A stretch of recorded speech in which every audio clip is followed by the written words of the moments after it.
Despite being arguably like the fourth pillar of DC, and despite having one of the longest running DC shows ever, The Flash has only now, in 2023, gotten their first live action movie, and I gotta be honest, my expectations going in were not very high. On one hand, the studio did seem incredibly confident in this movie, as was James Gunn, as well as some random actors or famous people coming out saying it's a great movie. On the other hand, the CGI looked bad in the trailers, and I simply don't like Ezra Miller in the role of Barry Allen, so I had mixed to negative expectations going in, and having seen the movie, I was pleasantly surprised by some things, but also unpleasantly surprised by other things, which ended up with me leaving the theater being baffled why the studio was so confident, and being very disappointed, but not exactly surprised, with the quality of the first live-action Flash movie ever made. I should mention that this is going to be a spoiler-full review. I don't really do spoiler-free. This is going to be entirely spoilerific, so if you haven't seen the movie and you care about spoilers, you probably shouldn't watch ahead. If you have seen the movie or you don't care about spoilers, then great. Make sure to subscribe and let's begin.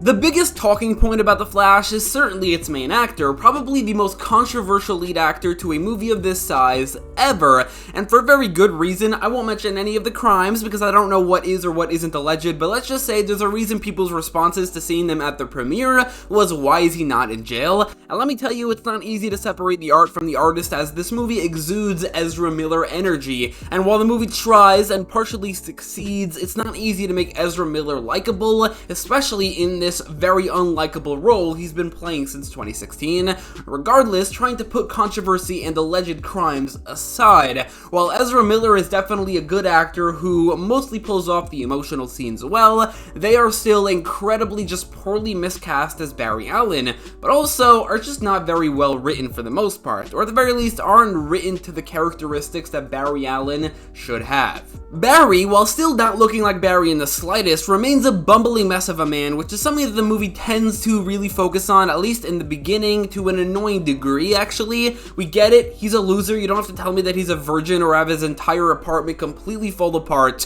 which Iris also simply doesn't react to. Barry just talks weird and is incredibly awkward around others, which remains a 100% incorrect characterization for Barry Allen, but even if you don't care about comic accuracy, even if you go into this not even knowing who the Flash is, he's just an annoying character, and that's something this movie actually knows. It knows that. The original Barry, or the main character, becomes mildly less annoying as we're introduced to Barry number 2, as in comparison he's even more wacky, and is used as a vehicle with which Barry 1 notices how annoying he is, and how he needs to take things more seriously. This does make Barry himself feel more serious and less out there, and this does partially work at least when he is the Flash in like the third act. Barry does seem to be more serious and more competent, helped by being a mentor figure to the younger Barry, allowing him to show some of his scientific knowledge when explaining the powers, which is one part of the movie and his characterization that I did like. There's this one scene where we see him phasing and then it cuts to the actual atoms, like CGI atoms, phasing through, moving through the other atoms, and that is really cool.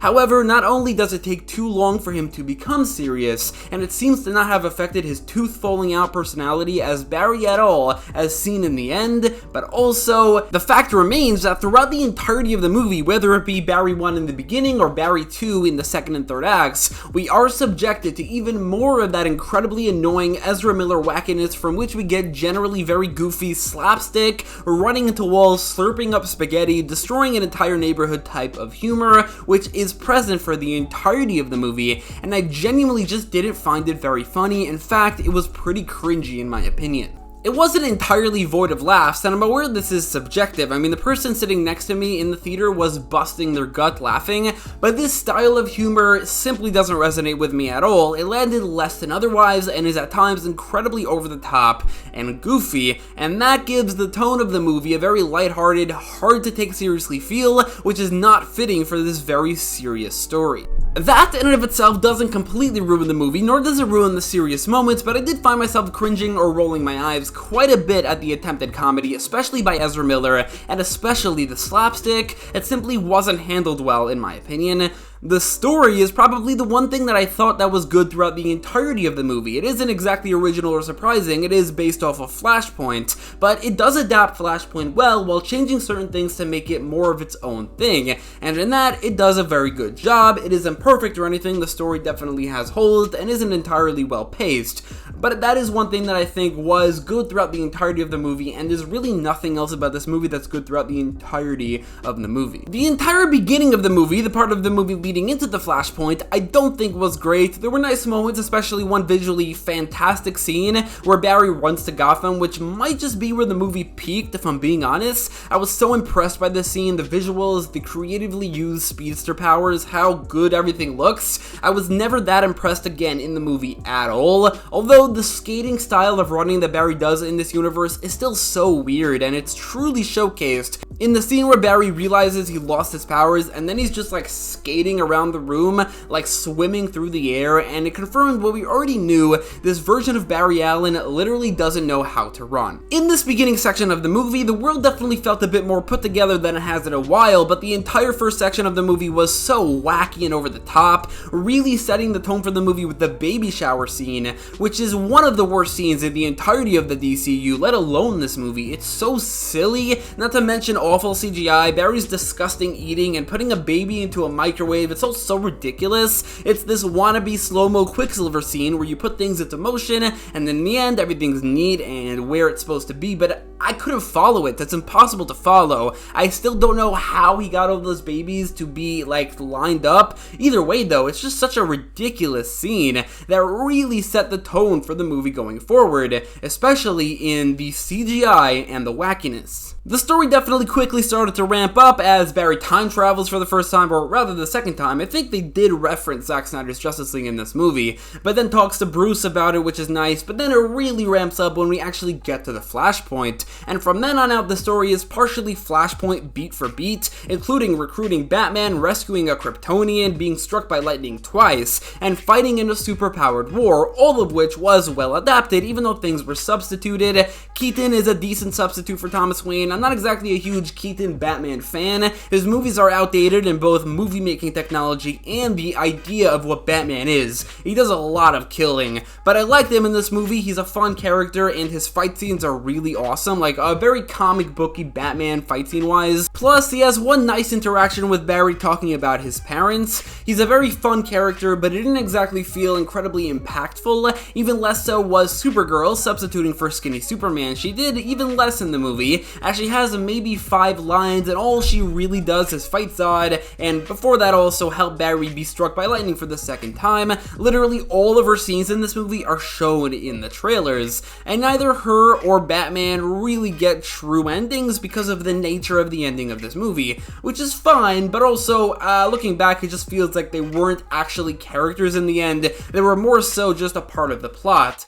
But I guess that's kind of a good thing, because going into this movie, I was a little bit worried it won't be as focused on the Flash as it should, but there's no denying this does feature Batman and Supergirl and have a lot of references to other heroes, but it's 100% a Flash movie. I should say though, I do like this version of Supergirl quite a bit. She's more like Kara Zor-El than her Arrowverse counterpart, for example, at least in personality. Plus, I really liked her costume, and she's a pretty badass character, but Kara is definitely very limited in screen time and especially dialogue, which was surprising given how prevalent Sashe Calle was in the marketing for this movie. The biggest difference in the general story between Flashpoint and this is the inclusion of the second Barry, and as previously mentioned, I didn't love the energy he brought to the movie. I really didn't need a second Ezra Miller, but he was used effectively as a tool with which to develop the actual Barry Allen. That being said, while the movie's plot was well adapted, it was in the third act when the story deviated from Flashpoint, where it surprised and gripped me quite a bit actually. The story shifts into being about Barry 2 constantly turning time back over and over again to save Supergirl and Batman so that Barry 1 doesn't go cause his mother's death, and that was easily and by far the most interesting and unique part of the plot, and not at all how I expected for him to turn into Dark Flash. I wish they had stuck to this though. They kind of just skip ahead to him being Dark Flash, seemingly having been doing this for decades, and then Dark Flash is kind of just barely present. I came into this movie knowing from merchandise leaks that Dark Flash was going to be the main villain, and having put together gather that it's obviously going to be the other Barry, I was kind of disappointed going in that they decided to create a new villain instead of drawing from one of the best rogues galleries in comic history, including the Reverse Flash, who would have been the best main villain for Flashpoint. He fits so well, although he might have not fit all that well because in this universe, it's pretty clear Thawne did not kill Nora Allen, it was just some random burglar. However, throughout the movie, the Dark Flash design was genuinely terrifying on screen, with his design working far better than expected based on merchandise, and then the moment Barry 2 was actually turning into Dark Flash, it absolutely sold me on the idea of him being a villain, or at least this villain. Because of this, I was underwhelmed when we really only saw the ending of the character, with him only being on screen ever so briefly. Dark Flash definitely fit the theme of the movie of having to let go or reaching the accepted stage of grief, as he acts as a cautionary tale for what Barry can become if he doesn't, and also as the personification of Barry kind of being his own villain in this movie. And that works well with the theme of the movie and as the basis for Dark Flash, but Dark Flash wasn't on screen for long enough, didn't get any fight scenes, and I think this movie needed a bit of a stronger villainous presence that had a genuinely interesting and thematically relevant villain that they should have gone in on fully.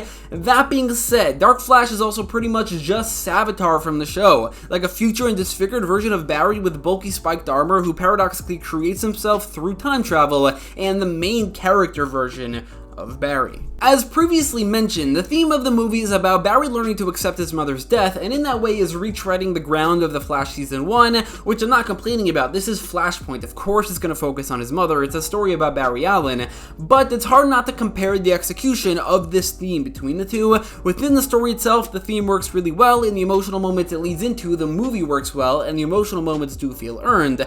However, in my opinion, at least for me personally, the emotional moments were not very emotional. Maybe because of some poor musical choices, which is another issue with this movie. I don't think the soundtrack was very good. I think a lot of the songs just didn't fit. Maybe because it's hard to care about this incredibly unlikable version of Barry. But comparing the level of emotion this movie reaches through Nora Allen to the Nora Allen focused scenes of The Flash Season 1, it's just night and day. It doesn't even come close, neither does Ezra Miller's performance to Grant Gustin's. At this point, it's something that was handled so well in live action before that it's already been done, and you probably shouldn't try to do it again. You should probably try to do something new. It's like the Uncle Ben murder of the Flash universe. I did like the action in this movie. I thought it was pretty good for the most part, outside of the bad CGI, which I'll return to soon. I really enjoyed the more agile Batman movements. Ironic, considering the most agile Batman we've ever seen on screen, with the most Arkham-y and comic booky movements, is also like 70 years old, and also, he could barely move back in the day. The brutal Supergirl fights were nice, and the creative and colorful speedster fight scenes, which did have the occasional creativity.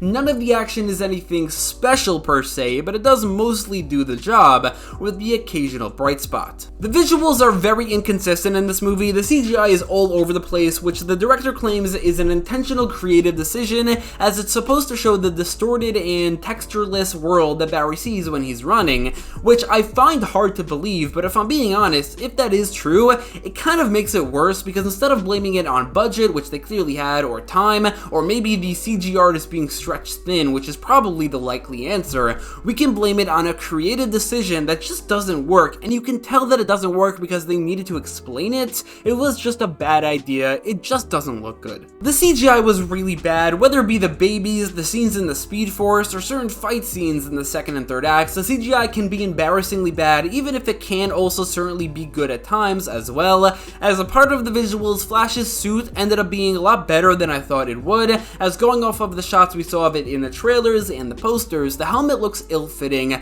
the lighting design messy, and the fake abs shiny plastic look isn't great. All those things do remain true, but the suit looks really nice in motion, the cowl looks fine in most angles, and the suit looks really good with the lighting pattern in certain lighting, especially in the Speed Force. Not the best live action suit at all. The CW has at least 3 that are better, but it's a big improvement over his initial suit, and definitely not as bad as I initially thought it would be. To end this review off, I want to talk about the cameos, because this was an another low point of the movie, and that's expected. The characters they choose to include here is such an awful group of characters to choose from. Most of them are played by actors who are now dead, and they are showcased as weird, kinda disrespectful CGI creations, which is especially annoying with Christopher Reeve, specifically since Brandon Routh literally plays the same version of that character, and he's right there. There's also Teddy Sears as Jay Garrick. Why? He didn't play Jay Garrick, he played Zoom masquerading as Jay Garrick.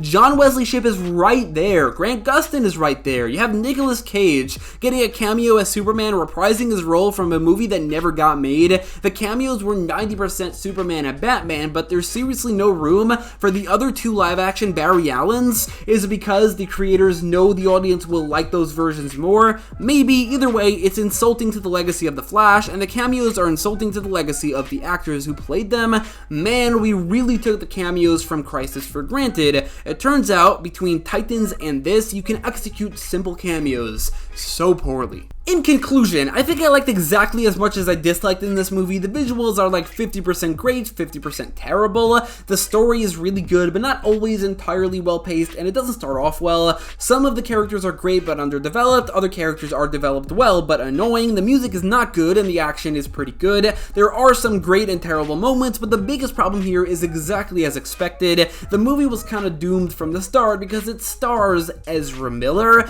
Basically, I think your enjoyment of the movie will fully depend on how much you can tolerate Ezra Miller. I personally was able to tolerate some of the guy, but also a good portion of the movie just had far too much of that energy, which led to a style of comedy where the jokes rarely landed and were more cringy than funny, and a tone that didn't fit the story. So since I liked basically as much as I disliked, I think I'll give it a 5 out of 10. Actually, let's go with a 6 out of 10, because I did very much appreciate the plot, as well as the themes. That is definitely still better than the other end of the universe live-action Flash content that was released this year.